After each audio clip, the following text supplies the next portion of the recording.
একটু সামনে সামনে অন্ধকার অন্ধকার দেয় জানা মামা। তো দেখো সকালবেলা সব কাস্টের সাইরা ওই যে মেয়ের জন্মদিনের দিন আর কি। তো তারা তো ভাত টাত দেওয়া হয়ে গেছে, তারপরে কিন্তু রেডি হয়ে গেলাম। কই যেতেছি জানো তো, ওই যে কইলাম তোমাদের সঙ্গে মেয়ের বার্থডে। তো এমনিতে মাতার বাড়িতে যাই প্রত্যেক বছরেই। তো মাতার বাড়ির লেগে কিন্তু রেডি হয়ে গেছি। আর এই জামাটা কিন্তু তনর দিদন দিছে, তনরে গিফট করছে মানে বার্থডে উপলক্ষে আর কি। আর আমরা তিনজনেরই কীরকম লাগতেছে অবশ্যই জানাইও। আর শ্রদ্ধা ফ্যামিলি ব্লগে তোমরা সবাই স্বাগত। প্রত্যেক দিনের মতো আজকে বললাম বিউটি। তো দেখতে থাকো আর লাইক শেয়ার কমেন্ট সাবস্ক্রাইব করে অবশ্যই কিন্তু পাশে থাকো। আর যেহেতু বার্থডের ব্লগটা বেশি বড় হয়ে যাবো তার লেগা মানে দুইটা পার্ট করলাম। তো সকালের পার্টটা তো আগের ব্লগে দেখেই নিছো, এটা কিন্তু 10টার পর থেকে আর কি। তো 12টার মধ্যেই মাতার বাড়িতে আইসি। আর দেখো কি প্রচণ্ড লাইন, মানে ওই দিন প্রচুর লাইন হয়েছিল আর কি। কোন দিক দিয়ে সেটা যে শুরু হয়েছে আর কোন দিক দিয়ে যে শেষ হয়েছে ওইটুই কইতে পারলাম না। তো এই লাইন দেখে তো পুরো মাথা খারাপ হয়ে গেল যে টাইম মতো হয়তো মার কাছে একটু ভোগ দিতে পারতাম না বা পুজো দিতে পারতাম না আর কি। তারপরে কিন্তু এদিকে লাইন না খুঁজে পায়, সেটা হয়তো মাওই চাইছে যে লাইন খুঁজে পাইলাম না, মানে আগার লাইনের যে শুরু হয়েছে কইতেকা শেষ হয়েছে কইতে কোনোটাই কইতে পারলাম না। তো শেষমেশ এদিকে আইলাম, এদিকে কিন্তু বলি শুরু হয়ে গেছে গা। তো আমি কিন্তু এদিকে আয়েছিলাম আর একটু দর্শন করে নিলাম। তো এই যে দেখো তারপরে কিন্তু খুঁজতে খুঁজতে মার কাছে একটুকুই চাইলাম যে মা আইসি অনেক আশা নিয়ে সেরা তোমার কাছে, যাতে লাইন হইলে লাইন হোক, আমি যাতে তোমার কাছে সুন্দরভাবে পুজোটা দিতে পারি। তো মা হয়তো চাইছে তার লিগই দেখো আমি কোন দিক দিয়ে যাই কোন দিকে লাইন ধরছি আর কি। তো তনর পাপা কিন্তু এদিকে আর আমি কিন্তু ওই যে দেখো যাইতাছি গা সাদা মানে ব্লাউজটা যাইতাছি গা। তো তারারে কইছে যে আমি যাই সেরা মার কাছে ভোগটা দিই, তোমরা এদিকেই থাকো আর দেখা তো হইবই, মানে ভোগটা নিয়ে এসে আমি কিন্তু যাইতাছি ওই যে। তো তারা কিন্তু এদিকে একটু ক্যামেরা করতেছে মার কাছে মারে। তারও ওইদিকে নমস্কারও করলো মার কাছে আর কি।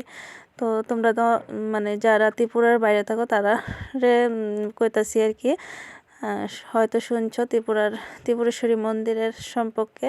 তো আর যারা ত্রিপুরাতে থাকো তারা তো জানোই ত্রিপুরেশ্বরী মা কতটা না জাগ্রত। আর আমি কিন্তু প্রত্যেক বছর মেয়ের জন্মদিনের দিন মানে ঠাকুরের কাছে পূজা দেওয়ার লেগা উপোস থেকে এসে তারপরে আই আর কি। তো এদিকে দেখো তারা কিন্তু চন্দ্রবৃত্ত নিয়ে নিছে আর আমারে কিন্তু খুঁজতে খুঁজতে এদিকে এসে পাইলো আর কি। তো আমি মহাদেব মন্দিরটা যেদিকে, তো এদিক দিয়ে কিন্তু দেখলাম একটা লাইন। তো ওইদিকে এসে লাইনটার মধ্যে দাঁড়াইলাম। ওই যে কইলাম মা হয়তো চাইছে। আর ওই যে প্রথমে দেখছি যে লাইনটা ওইটার মধ্যে যদি দাঁড়াইতাম বিকেল 4টার সময় হয়তো আমি মার কাছে ভোগ দিতে পারতাম, নইলে আর পুজো দিতে পারতাম নইলে আর কি। তো এদিকে এসে দেখলাম একটা লাইন, ওইদিকে কিন্তু দাঁড়িয়ে গেলাম। আর দেখো কি প্রচণ্ড লাইন। তো ওই দিন মানে মাতার বাড়িতে প্রচুর ভিড় হয়েছিল, মানে এত মানুষ। আমি ছোট থেকে বড় হয়েছি, এত মানে আমার বয়সে এত মানুষ আমি কোনো সময় দেখছি না আর কি। মাতার বাড়িতে ভিড় দেখছি কিন্তু এত বড় লাইন আমি কোনো সময় দেখছি না। দেখো আমার মেয়ে এসে না আমার কিন্তু কানে কানে কইতাছিল যে মা তোমার অনেক খুঁজতে খুঁজতে পাইছি এদিকে। আর ওই যে আমি তারা কিন্তু ক্যামেরা করতেছে আর কি, তার কাছে মোবাইলটা দিয়ে রাখছিলাম যেহেতু ভিড়। আমার তো মানে তখন ক্যামেরার দিকে তেমন একটা লক্ষ্য নাই জানো। তো মেন হইছে আমি কম সময় মার কাছে পূজাটা দেবো। তো শেষমেশ মার কাছে পূজাটা দিলাম, মার কাছে চাইয়া নিলাম যে মা তোমার সন্তান তোমার চরণে দিয়ে রাখছি, তুমি রক্ষা করো। তো সকল চাওয়া চাইয়া নিলাম মার কাছে। আর এদিকে দেখো আমি কিন্তু ভোগটোক দিয়ে সেটা চন্দ্রবিদ্যুৎটা নিয়ে সেটা কিন্তু এদিকে নমস্কার করে নিতেছি মার কাছে। আর এত ভিড়, মানে ওই যে কইলাম আগে কোনো দিনও আমি মানে এত ভিড় দেখছি না আর কি। এত মাতার বাড়িতে আমি প্রচুর ভিড় হয়েছে প্রচুর। তো এদিকে পূজা টুজা দিয়ে সেটা কিন্তু একটু ফটো তুললাম, তারপরে তোমরা সামনে আইলাম। আর দেখো মাতা ত্রিপুরেশ্বরী মন্দিরটা কত সুন্দর দেখা যাইতেছে। আর এটা একটু শেয়ার করলাম। আর আমার মানে ভিডিও তো আমি যদি একটু ক্যামেরার সামনে নাই কেমন জানি লাগে, তো একটু দেখো ক্যামেরা করলাম। আর এতে কিন্তু প্রচণ্ড রৌদ্র, তো তনার বাবা চাইতে পারতেছে না, কইতাছে যে চাইতে পারতেছি না আমি। তো তারপরে কিন্তু পূজা টুজা শেষে নামা যাইতেছি আর কি। পেয়ারার দোকানে যামো, ওই যে ঠাকুরের প্রসাদ নিছি ওইদিকে আর কি। ওইদিকে তো জুতো টুতো থুয়ে আইছিলাম, মানে রেখে আইছিলাম আর কি। তো ওইদিকে যাইতেছি। দেখো মানে প্রচণ্ড ভিড় হয়েছে সব দিক দিয়ে আর কি। তো তারপরে ওই দিক থেকে জুতো টুতো পরে এসে কিন্তু আমরা বাড়ির উদ্দেশ্যে রওনা দিয়ে এলাম। এটা হচ্ছে ডিগির কাছে। তো ডিগির ওইদিকে গেলাম না, আর মানে প্রচণ্ড ভিড়। আর সবসময় তো আয়েসেরা যাই, তার লেগে আর গেলাম না আর কি। মায়ের কাছে পুজোটা দিয়ে এসে কিন্তু বাড়ির দিকে রওনা দিয়ে লাইলাম আর কি। তো দেখো এদিকে হয়েছে, এটা হয়েছে ডিগির কাছে। তো একটু তোমরা সঙ্গে শেয়ার করলাম, অনেকটাই ভালো লাগলো মায়ের কাছে পুজোটা দিয়ে এসেরা।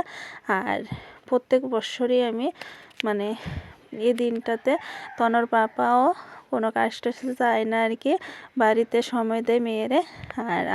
আর আমিও। আর এদিকে দেখো আমরা কিন্তু আয়েসের একটু মাঠে গেলাম। তো একটু কেনাকাটা করছি, করে টোরে এসে কিন্তু রাতের বেলা এই যে রাতের পর্ব শুরু হয়ে গেল। বাড়িতে আয়ে বসছিলাম বিকালে, তো মাংস রান্না করতেছি। এদিকে কিন্তু আমার মা এসেছিল, তো ভাইঝি ভাইয়ের ছেলে তারা কিন্তু সবাই আইছিল আর কি। তো এদিকে আমার মানে তারার আমি পায়েস দিছি, ওই যে সকালবেলা পায়েসটা করছিলাম ওই পায়েসটা। তো মামনে কইতেছে যে খাইতো না, মামনে নাকি পায়েস খায় না। তো তার লেগা তারা ভাই বোনেরে দিচ্ছি। আর এদিকে কিন্তু আমার মারে আর শাশুড়ি মারে দিয়ে এলাম আর কি। আমি কিন্তু ওইদিকে রান্নাও করতেছি, একা হাতে সব কিছু সামলাইতেছি জানো তো। তো এই যে দেখো ওই যে শাশুড়ি মারও দিতেছি, মারও দিতেছি। তো তারা দুই বেআইন এদিকে বইলো আর কি। তো তারারে কিন্তু দেওয়ার পরে তারপরে এদিকে আমি রান্নাটি কইরা আইলাম, কইরা টইরা এসে এই যে দেখলাম তারা এদিকে গল্প করতেছে। তারা একটু ক্যামেরা বন্দি করে লাইলাম। তো এই যে দেখো কি নিয়ে জানি তারা এদিকে খেলতেছে। আর আমি কইতাছি যে মামন কই, মামন কই, মানে ওই যে। তো কইতেছে পিছনে, আমি এদিকে তো কইলাম যে একটু সামনে আয়ো, এটি তো স্মৃতি হয়ে থাকবো, কোনো এক সময় দেখতে পারবা।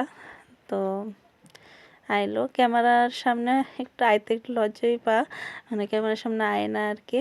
তো এদিকে তারা ফটো দেখাইতেছিলাম, আগের ফটোটি আর কি, অনেক পুরনো ফটোটি। তারপরে দিকে বেগুনি ভাজার বাকি আছিল, বেগুনিটা করতেছি।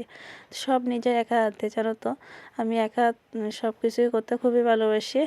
আর যেহেতু তেমন একটা কেউই সঙ্গ নাই, তাহলে কিন্তু একা হাতে সব কিছু করি। তো মাছের তেল ভাজি করছি, বেগুন দিয়ে সেরা মাছের তেল করছিলাম, তারপরে বেগুনি করছিলাম, তারপরে ছই ভাজি, বেগুন ভাজি,